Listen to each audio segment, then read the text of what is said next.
Good evening to all of you. This is Ranjan from smartfinancing.com, and this video is about how to test the Gann's method with the help of AI.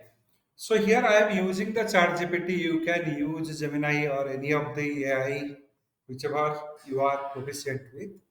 So yesterday in this regard, I have released one video, and in that I have told you that first you have to, whatever the method, Gann's method you are going to test, so that method's logic you have to write it. So what is the logic of that method?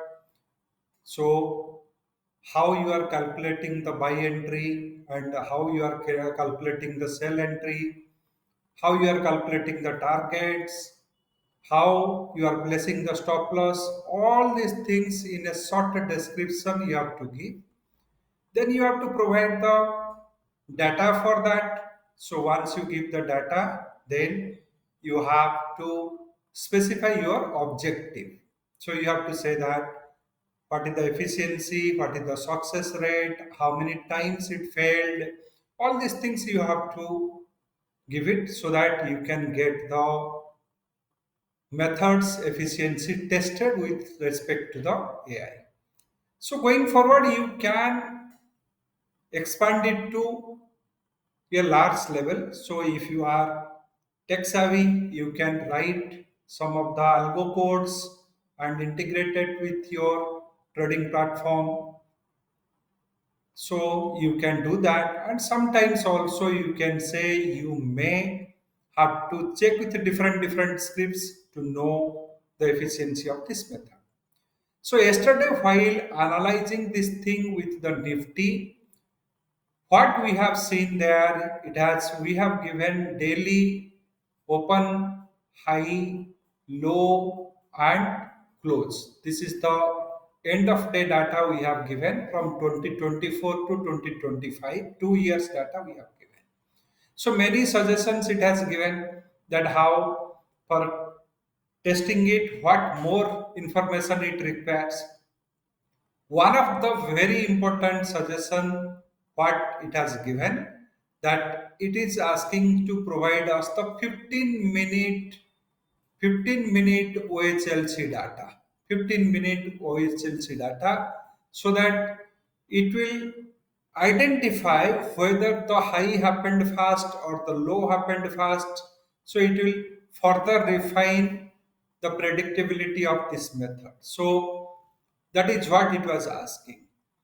So today, what I did, the same thing we are going to examine with the 15-minute data, but I will not be taking the Nifty, because you know that lot of restrictions are imposed in India with respect to the data, with respect to different type of what you should speak, what you should not speak, what you should teach, what you should not teach.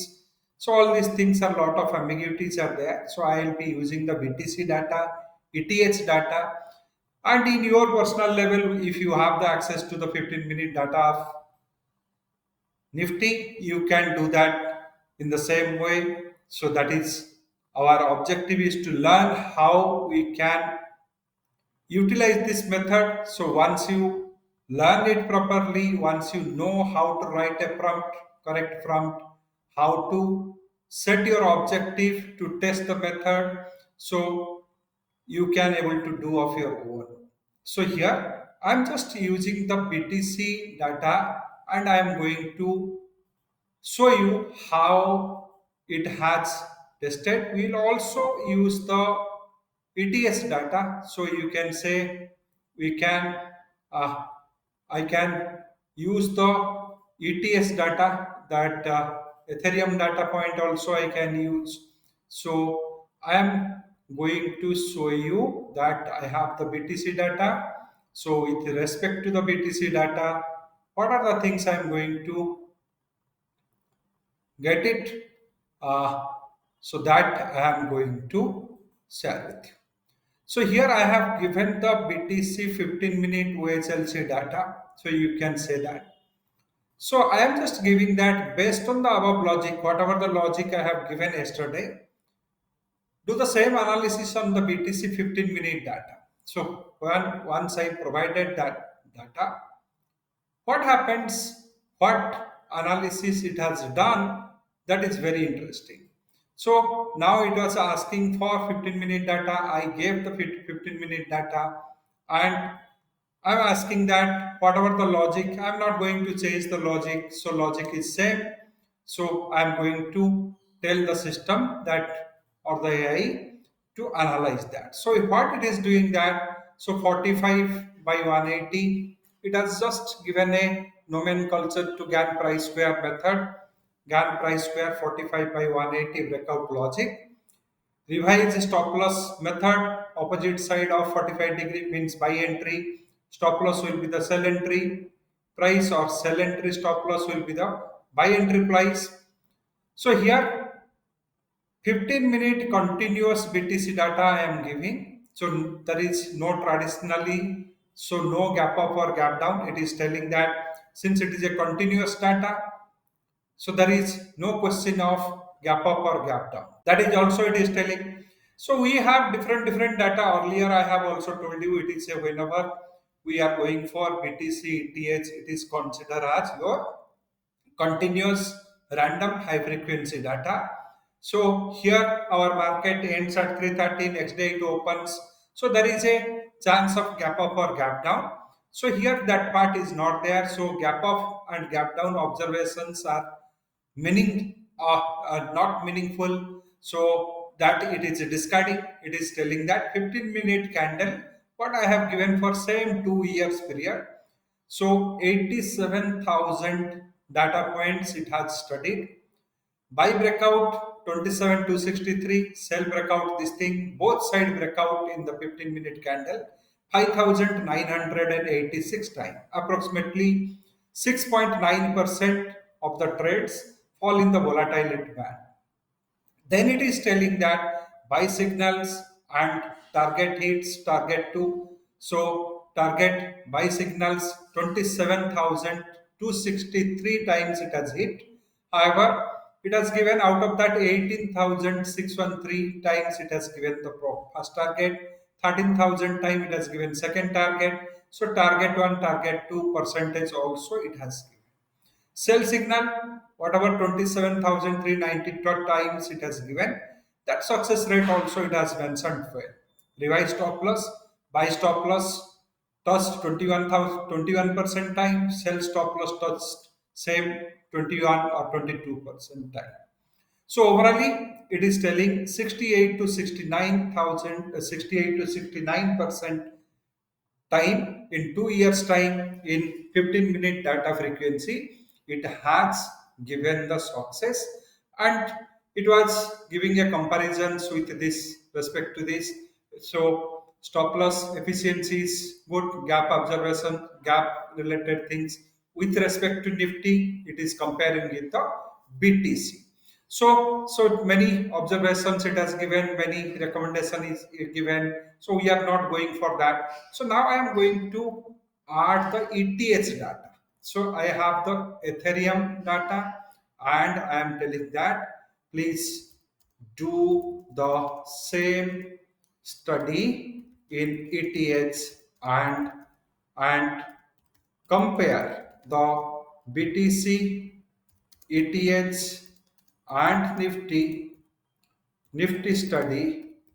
uh, study and Nifty study means I am telling that ETH data I am giving same 15-minute data. You study that, compare with the BTC, ETH, and Nifty study, and and conclude which instrument is better, instrument has better acceptance terms of this method. So this method should not be what equally for all. So ETH I have given data. So I am telling that compare with the BTC. ETH and Nifty study, and give me a correct thing that how which instrument accepts this method more accurately, more precisely. Like whether BTC accepts it more or ETH accepts it more, because all instrument will have their own volatility metrics. So they will be, though they will be trading in one market, but their volatility behaviors will be different, price behaviors will be different. So here we have just made that that is we are so here what we are doing that means this part of our it is since it is 87,000 records it has to study, so definitely it will take some time because these are uh, very efficient tools, and it has great impact in your research testings and other things. So I'll always recommend that if you are uh,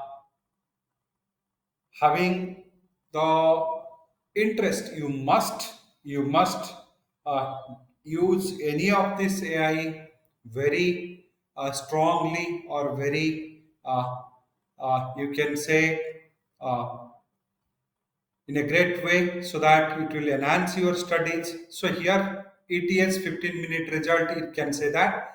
So earlier you can say BTC, we had a great result here, 27,000 times it has created that.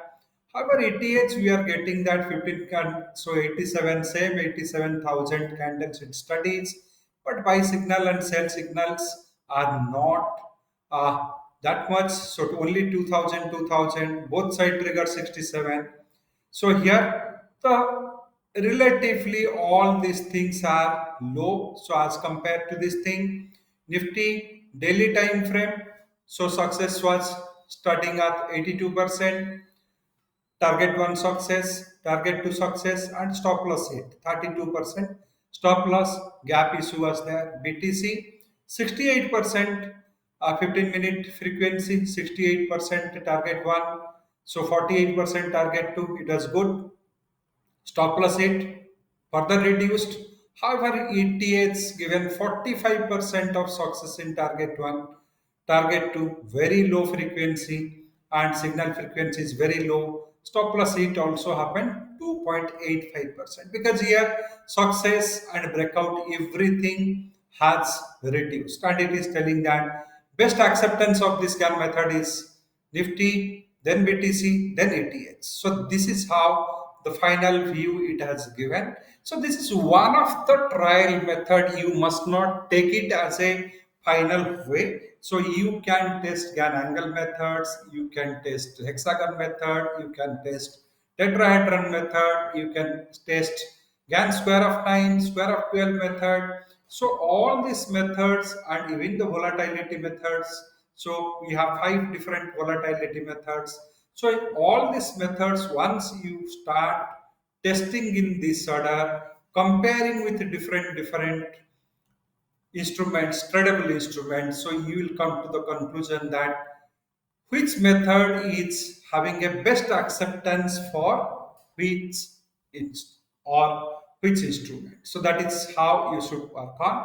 However, then your hedging strategy and everything plays a vital role. So now very aim of this thing is it simplify a lot of your works, and it has within few minutes you come to know that the study what you are doing, or the analysis what you are doing, what is the end result it is going to give you. So by this process it will improve a lot of your analytical skills, and it will also give you a great outlook that which method you should use when. So keep watching this video, share these things with your friends, and you will and try to use this all GAN. If you have the GAN course of ours, use all GAN formulas with different data sets, different instrument, so that you will get the correct aim or correct objective, which method you should use for the better success. Thank you very much. Thank you for